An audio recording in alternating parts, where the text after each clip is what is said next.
Sejarah berdirinya kerajaan Klungkung tidak lepas dari pemberontakan yang mengguncang kerajaan Gelgel pada tahun 1651.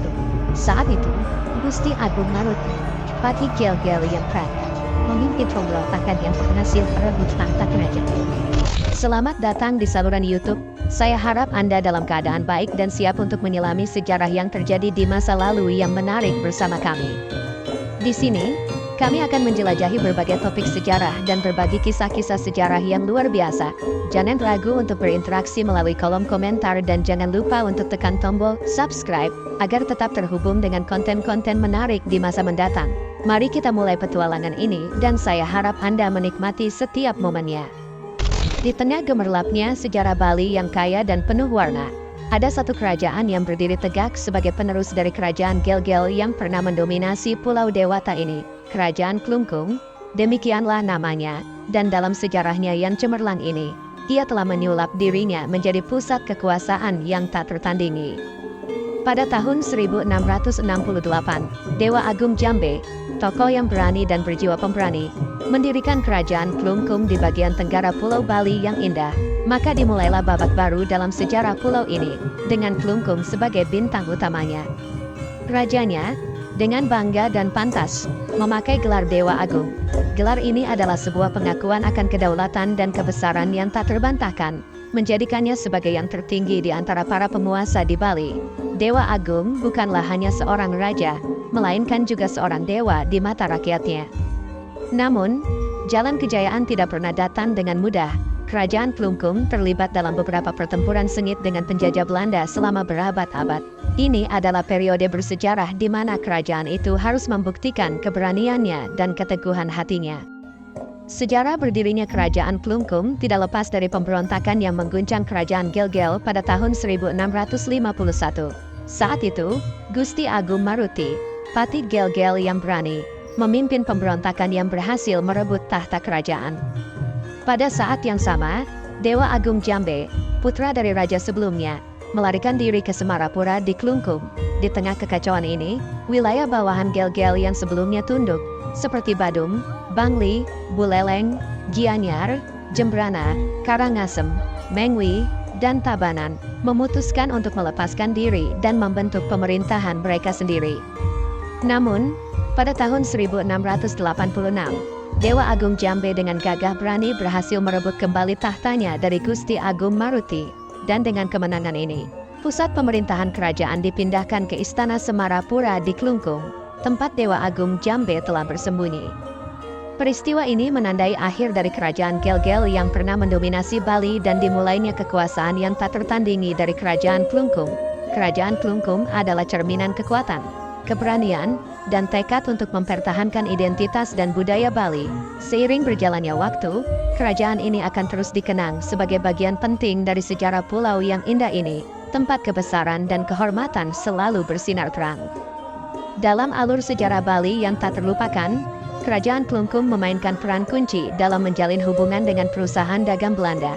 Di bawah pemerintahan Dewa Agung Putra II, sebuah babak baru dimulai, di mana diplomasi, perjuangan, dan intrik politik menjadi unsur-unsur yang menguasai panggung. Semuanya dimulai ketika Huskus Koopman, utusan pemerintah Belanda, ditugaskan untuk mendekati Raja Klungkung. Belanda menginginkan Dewa Agung Putra II untuk menandatangani perjanjian, dengan harapan bahwa langkah ini akan membuka pintu bagi raja-raja di seluruh Bali untuk mengikuti jejaknya. Koopman memutuskan untuk memanfaatkan jasa seorang pedagang Denmark yang dekat dengan Raja Klungkung, Mats Lange, untuk memuluskan rencananya. Hasilnya, Dewa Agung Putra II akhirnya setuju untuk menandatangani perjanjian damai dengan Belanda pada tanggal 6 Desember tahun 1841.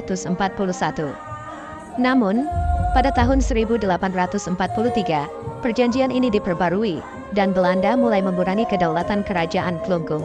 Salah satu tuntutan penting yang diajukan adalah penghapusan hukum tawan karang, yang memberikan hak kepada kerajaan-kerajaan di Bali untuk merampas isi kapal yang terdampar di wilayah mereka. Perubahan ini tidak diterima dengan baik oleh pejabat kerajaan, yang menyadari bahwa perjanjian tersebut dapat membahayakan Klungkung. Hubungan antara Klungkung dan penjajah semakin memanas ketika Klungkung memihak Buleleng dalam perselisihan mereka dengan Belanda. Ini memuncak dalam Perang Kusamba pada tanggal 25 Mei tahun 1849, yang menyebabkan kerugian besar bagi kedua belah pihak. Belanda kehilangan 7 perwira tinggi dan 28 pasukan, sementara Klungkung kehilangan 800 prajurit dan 1.000 lainnya luka-luka. Situasi yang semakin sulit membuat Belanda meminta perundingan. Tetapi permintaan ini ditolak oleh Dewa Agung Istrikanya, saudara perempuan raja.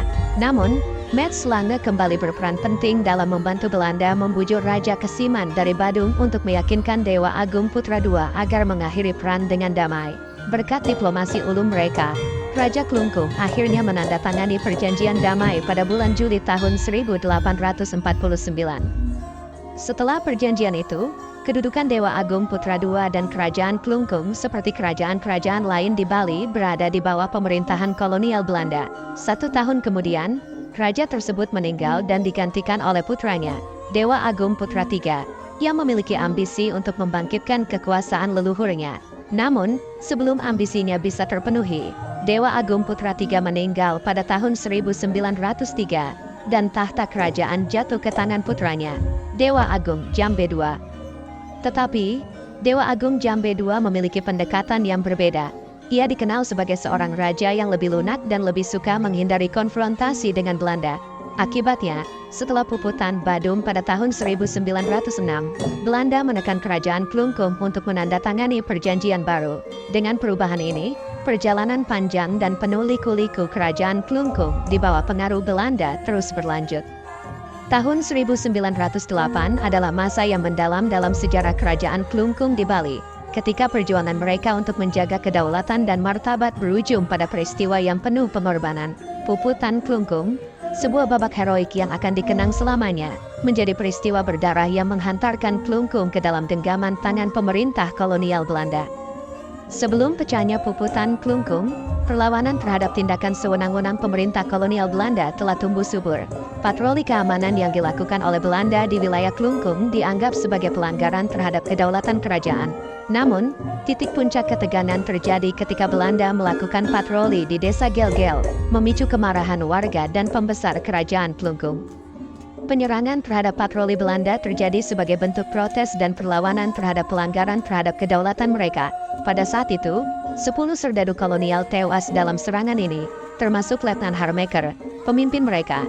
Namun, reaksi pemerintah kolonial Belanda tidak mengejutkan, dengan mereka menuduh kerajaan Klungkung melakukan pemberontakan. Raja Klungkung saat itu, Raja Dewa Agung Jambe II, diberi ultimatum oleh Belanda untuk menyerah sebelum tanggal 22 April tahun 1908. Namun, ultimatum tersebut diabaikan oleh raja dan rakyat Klungkung, yang dipenuhi semangat untuk mempertahankan kedaulatan mereka. Ini memicu persiapan Belanda untuk menyerang Klungkung dengan kekuatan militer mereka, sementara rakyat Klungkung bersiap untuk perang dengan semangat dan peralatan sederhana seperti tombak dan keris.